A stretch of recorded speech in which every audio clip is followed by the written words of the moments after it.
And we're here. Welcome back for another special Common Time event. My camera looks a little grainy. I'm gonna see if I can clear that up. I think that's a little bit better.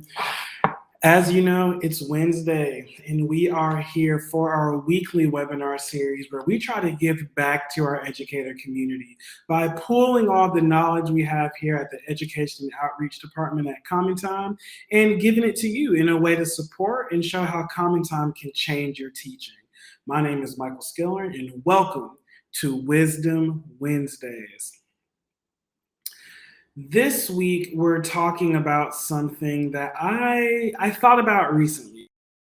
Webinars are planned far in advance, but this one I planned recently because I went to a training with the International Baccalaureate on making the PYP happen, which is all the IB folks out there know that's the primary years program, but for the new folks, that's what it is. And we were talking about using inquiry in the classroom. And I feel that especially for our US teachers, we get a lot of these buzzwords that at least I felt in the US, they talk about it, but there's not a lot done to support it. So we hear things like concept-based learning. We hear things like inquiry-based. We hear things like student-led. But when I started teaching IB, a lot of these things were kind of taught to me more explicitly. And consequently, these were the same things that I try to kind of put forward to the international community through these webinars. I feel like even the UK curriculum and the Canadian curriculum, they're not explicit enough about these things the way the IB are, which is why I try to bring a lot of these ideas to the platform. So we're going to talk about using inquiry in your arts classroom. And one of the best ways that I have thought about and I've used personally to use inquiry and kind of follow the stages of inquiry, which I'm going to talk about, are through improvisation, which can be done more or less across all of the art forms we represent here at Common Time, be that music, drama, dance, or visual art. And I would like to add that we have amazing artists that are ready for on-demand sessions with you or with your classes available right now at Common Time who can help you implement some of these ideas. So let's get started. First things first, there is an educator and a teacher trainer and a businessman named Trev MacKenzie, and he is the one who coined a lot of these terms that I'm going to use today. So when you hear me say things like structured inquiry, controlled inquiry, and guided inquiry, these are his terms, not mine. So I want to make that clear so that it doesn't seem like I'm stealing his work, but I'm going to kind of regurgitate it in my own language and kind of put it in a lens of the arts. So Trev MacKenzie, he produced this great image. I'll actually show it to you here by sharing my screen so you can all see what I'm looking at. And yeah. So if you are looking here, there is this photo here of a sword on the pages and visual context. So you have your structured inquiry at the beginning, and I'll get more in depth to these, but I just want you to see this image because it really helps it make sense. Structured inquiry, you notice the teacher's in the pool with the students. The students are all doing the exact same thing. And he writes here, students follow the lead of the teacher. The entire class engages in one inquiry together. Then you have controlled inquiry. The teacher still is there in the pool with the students, are still guiding. The students are still using the same thing. They're doing the same actions.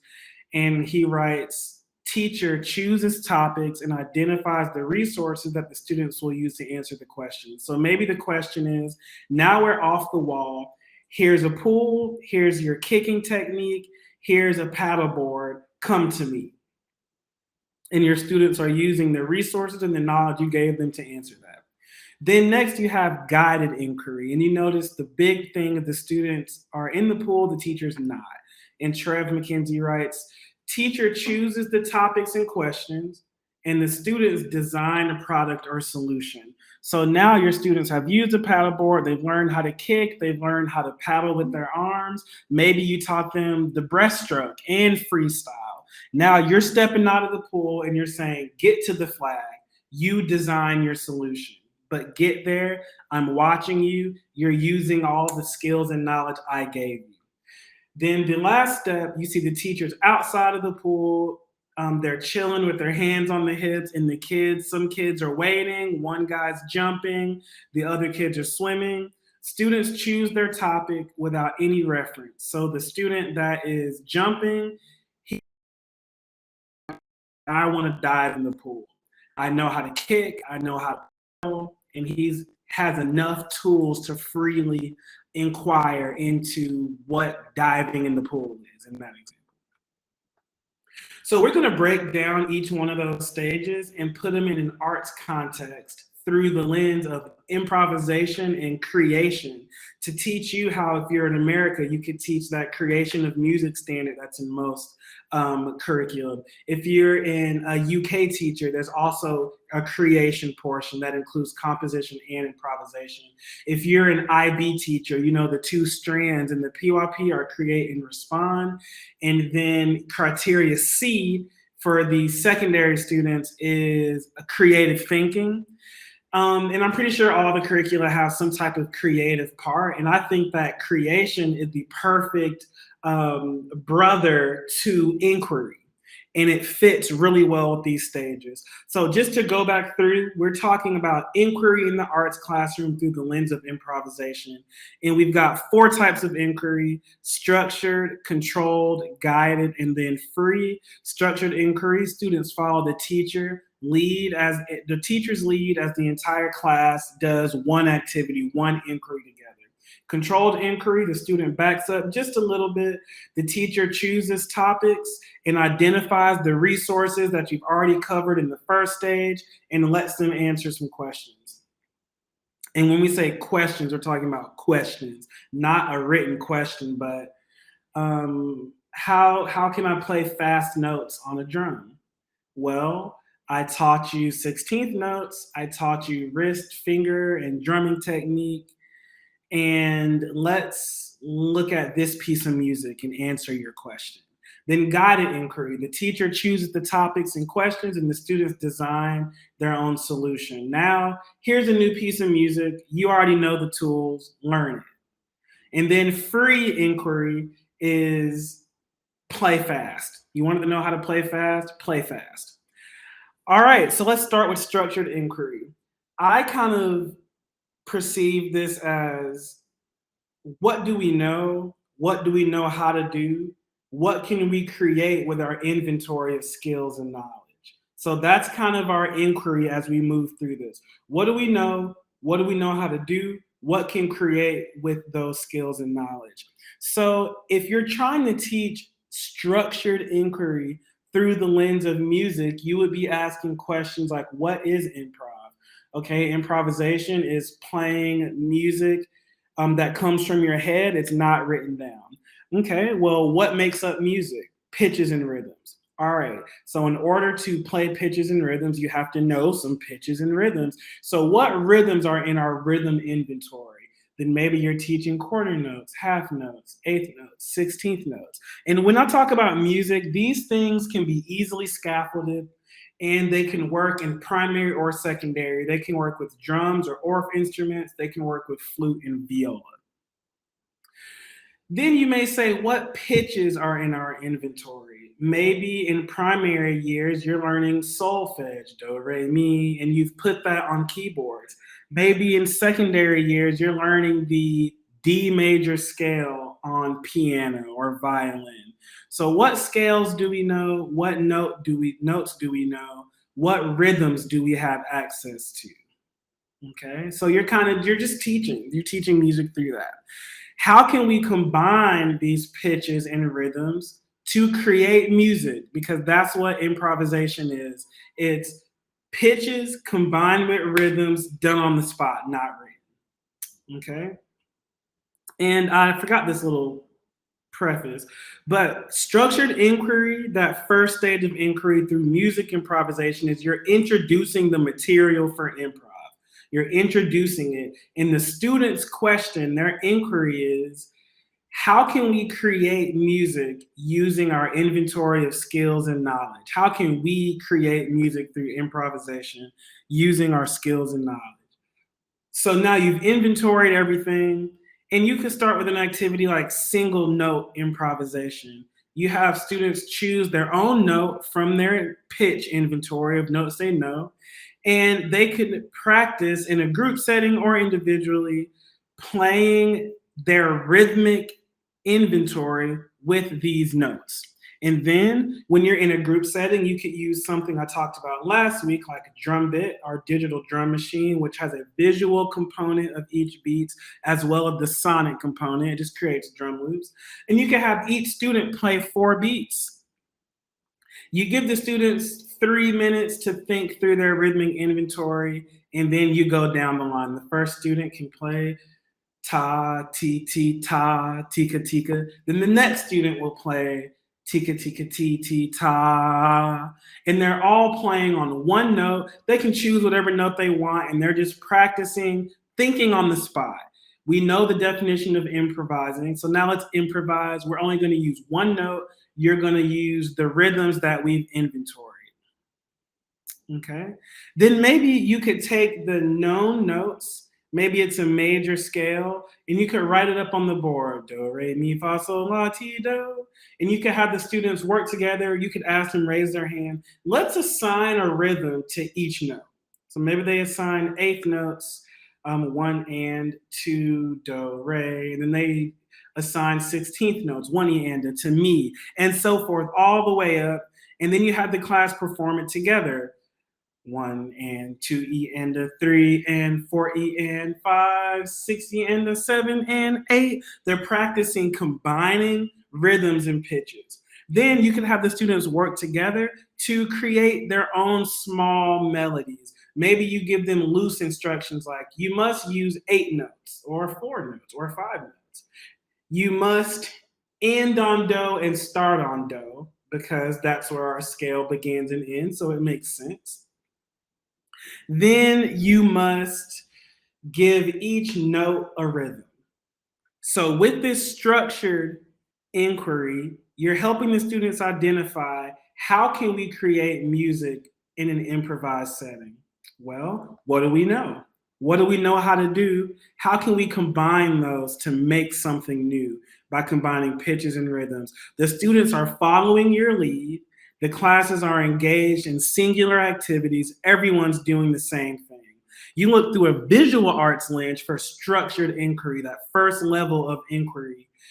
And you could have them ask questions like, how can we create art?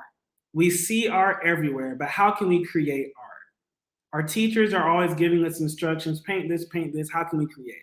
So the students have to know, what materials do we have right now? What techniques do we know? What brush strokes do we have?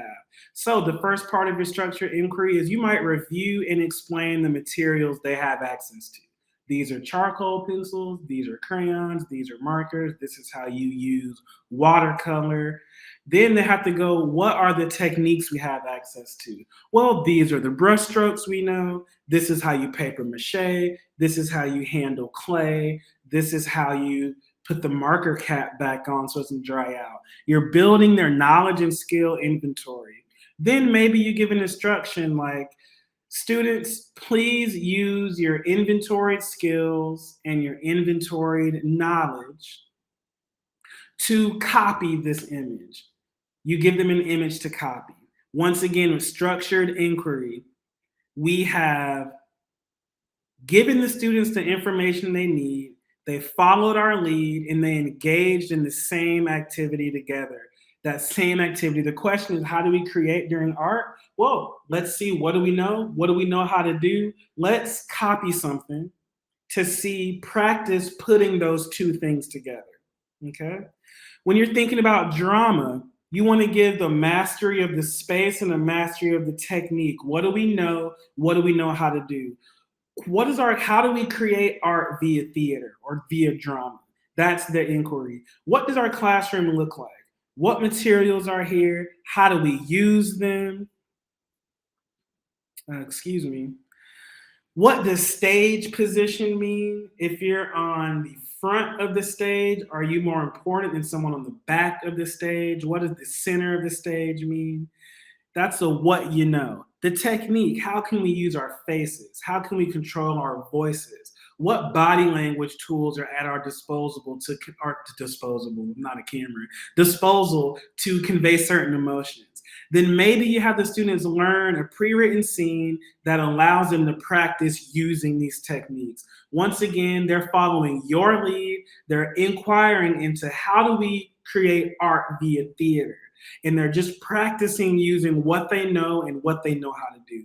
Dance, same type of concept. You introduce a technique. What kind of techniques are in our inventory? What level of mastery do we have? Then you go through some choreography to help them answer the question of how can we create art via dance? What you do it by knowing stuff, knowing how to do stuff, then you put it together. That's the first stage. The next stage, controlled inquiry. And just to remind you, in controlled inquiry, this is from Mr. MacKenzie, the teacher chooses the topics and identifies the resources the students will use to answer the question. So now that you've got what you know how to do, you've practiced using it, you're going to identify a topic and give them more opportunities to create within that realm. What can we use? I kind of look at it like this. What can we use to narrow our options of creation? And this is important in this stage because giving students a blank canvas and saying, create art, that can be intimidating for a lot of people. They don't know when to start. And everything I'm saying can be scaffolded for more advanced students. But you want to make sure that in the structured inquiry, you've given them the tools. Controlled inquiry, we're going to use the tools and the teacher's going to back up a little bit, but they're not following your lead, but they are following your foundation, your instructions. So through the lens of music and improvisation, we have inventoried our skills of pitch and rhythm and sound. We've practiced putting them together in a creative way. Now, maybe here you introduce form. When Mr. MacKenzie says teacher chooses the topics and identifies the resources, to me, in the music sense, that topic means form, and the resources means knowledge and technique. Excuse me. I'll take a sip. So one form I like when teaching improv at any level is call and response. I call, you respond. The goal is you improvising in that given time frame. So, like I mentioned before, Drum Bit, which is my favorite online drum machine. No, I don't work for them. I just really like it. And in Drum Bit, you can see the passage of time. It shows you 1, 2, 3, 4. So you can explain to your students that when I give you a call, it will be 8 beats long. You'll see the drum machine go from 1, 2, 3, 4 2 times. They can see it. And they can hear it as well. And I like using that's like a differentiated approach. Okay. So you can tell students that each beat needs a new note. Not necessarily a new note, but each beat needs a note, right? So that's going to give you with 8 notes. I will play 8 notes on a beat. You will play 8 notes on a beat. And this should be achievable for them if you start it with structure, right? Then each note needs a rhythm.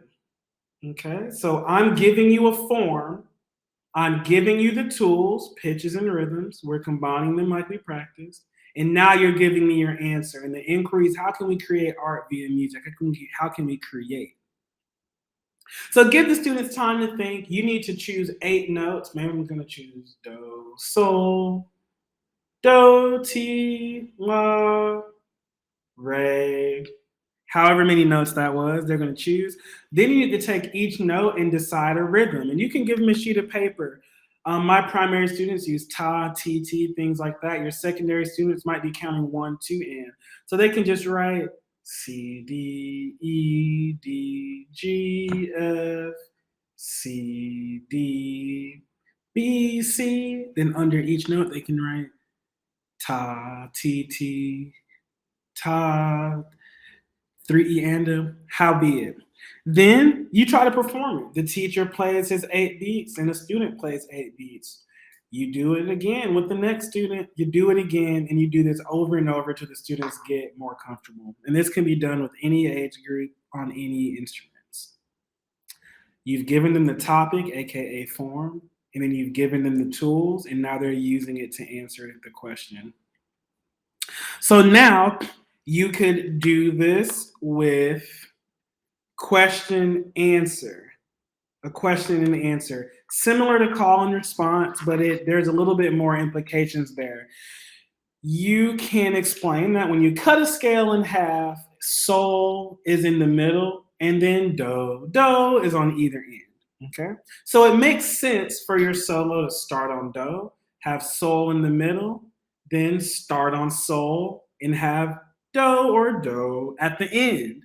So using drum bit again for that visual and oral aid, the teacher has 8 beats and they can see it go by to get from do to sol. And then you, the answer, has 8 beats to get from sol back to do.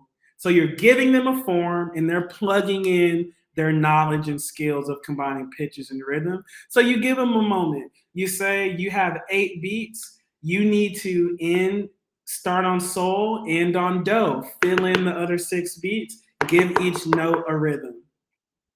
Okay, they're creating and they're learning how to improv, but they're still controlled.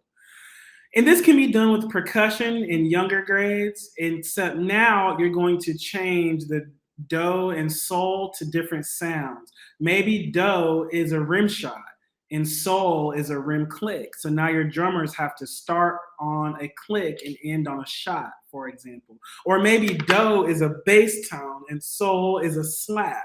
You can do it like that, okay?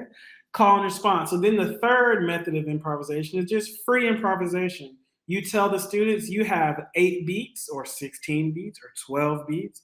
And since we're freely improvising now, maybe you cut it down to 3 notes. Choose 3 notes, 3 drum sounds, 3 sounds on your whatever instrument you're holding, and just allow them to freely improvise using those 3 notes. Then maybe you expand it to 5 notes, 8 notes. You're inquiring into how do we create art via music in a controlled setting through the visual arts lens. Now, you review your inventory technique and materials. Those are the students' resources. Then you give them an open-ended instruction. That's their topic. Paint what the moon looks like. They're still creating. They still have to determine what their moon looks like given the resources and the knowledge you've given them. But you're setting the topic. That's controlled inquiry. Students could also paint or draw or color in response to something. Maybe their topic isn't an instruction, it's a video of a dancer or a nature video. Or you could have the students choose their own inspiration. You're giving them a topic of choose an inspiration that's digital. A picture, a video, a song. You've got 5 minutes, pull out your devices. Then you tell them to create something in response to this. This is similar to the question and answer in music, except their limitations are these materials and this information. You only know how to paper mache and you only have glue, water, and newspaper. Respond. Give them a time limit even. Dance. Give the students a time limit and a space. And then you allow them to string together their different techniques that you learned in the structured inquiry. Or maybe you choose a student to and the topic you've given them is the space and the time. Or you could take the visual art route and have them respond to something. You're giving them a topic, which could equal an instruction, and then you're giving them all the tools. So they haven't decided on any of their resources or inspiration yet in a lot of these examples, or their method of gaining inspiration, but they're deciding on how they're going to use the tools you gave them to accomplish a situation you put them in. You could even have a student freely demonstrate the inventory techniques and have students mirror that. So now that student is the topic and they're all responding and mimicking using those tools that you gave them. Drama, similar path. You show students maybe an example of an improvised scene. And then I just thought of whose line is it anyway for all the Americans out there. Then you give the students the same premise that they worked for. So you're giving them a topic and allow them to improvise using the techniques you learned in the structured part when they were following your lead. Moving on to part 3 is guided inquiry. As a reminder, Trev MacKenzie says guided inquiry. The teacher chooses the topics or questions, and the students design the product or the solution. Okay. So once again, our inquiry is still how do we create art given our medium? Theater, drama, music, visual art, dance. That's the larger inquiry here. How do we create through improvisation using our medium? And I kind of perceive that as give as little instructions as possible and start allowing the students to create a little more freely. But you're not fully turning them loose yet. You're still kind of outlining, you're still giving instructions, but we're giving as little instructions as we can while also keeping the students on a singular focus. We're not giving them a blank canvas yet.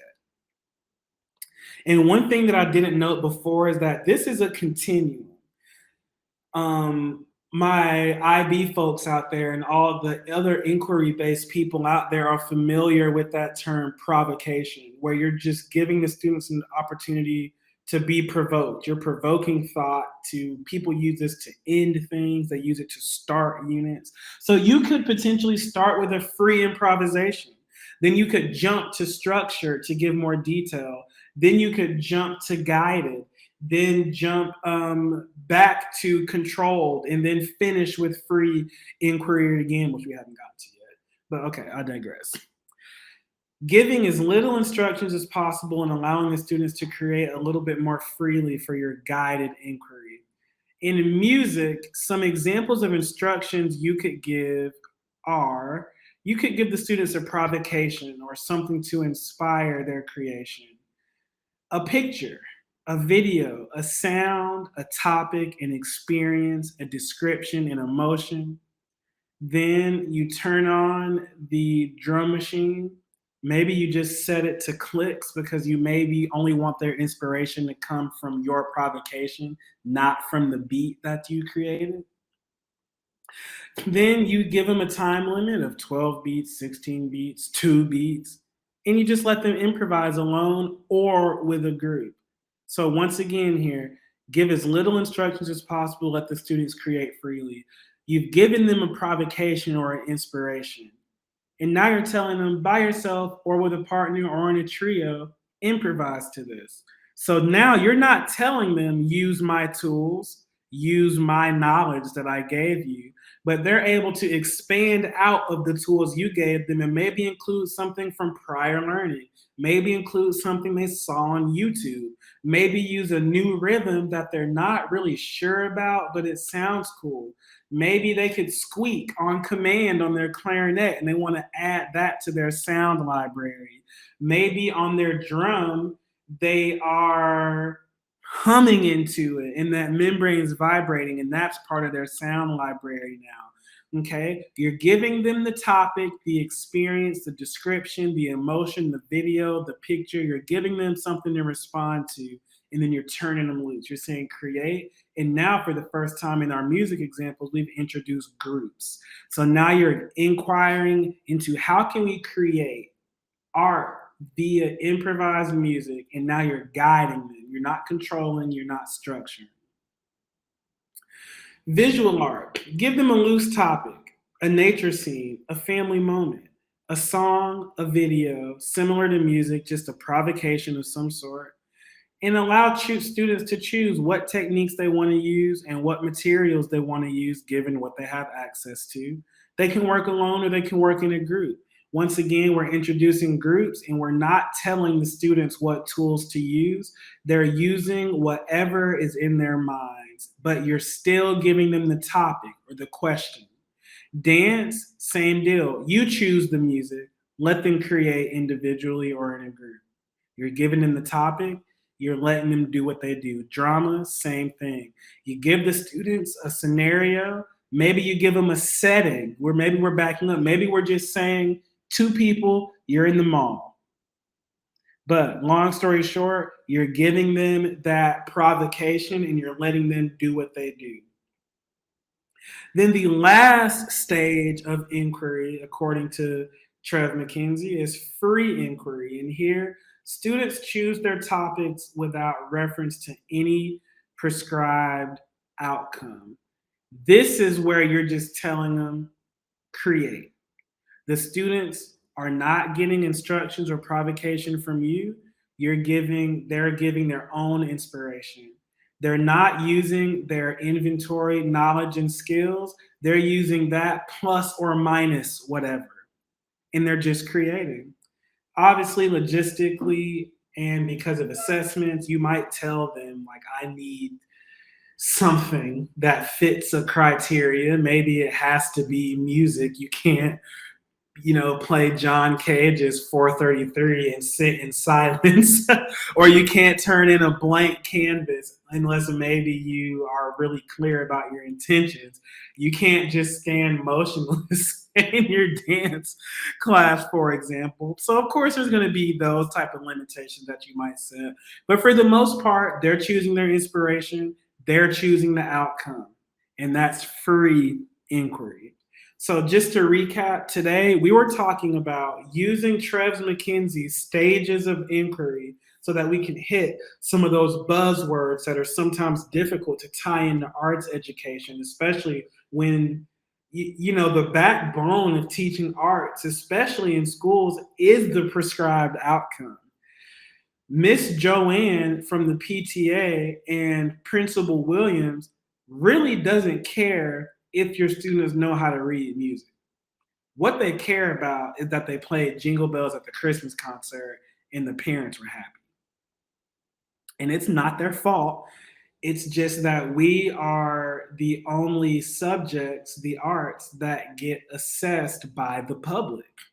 The community doesn't get to see everyone's math scores. All they hear is we met a benchmark as a school or we didn't. The teachers don't get to go, the students aren't taking a science test in the band shell at Lake Bottom Park where everyone's watching them. If that were the case, then the principals probably wouldn't care if your students really understood addition, as long as they knew that, as long as they memorized that 2 + 2 is 4 and that was on the test, they'd probably be happy with that. But the arts are different in that way. And we learned how you can go through these stages of inquiry, structured inquiry, which is where students follow the lead of the teacher as the entire class engages in one inquiry together. Controlled inquiry, where the teacher chooses topics and identifies the resources students will use to answer questions.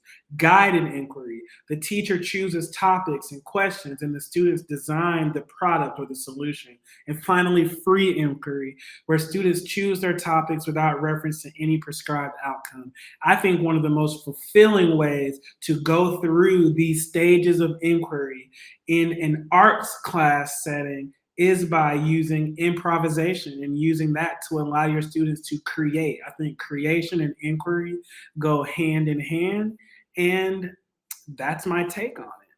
So, as always, this webinar in its entirety, I will also link the image that I'm talking about, or a link to the image, and I'll also list some of these keywords here for you as well on our blog. And if you're looking at the website now, hey, there's a little blog heading at the top of the page on commentime.online where all of our Wisdom Wednesdays live. And once again, I'm Michael. I'm from the Education and Outreach team. You can reach us on socials, Instagram, Facebook, LinkedIn, Twitter.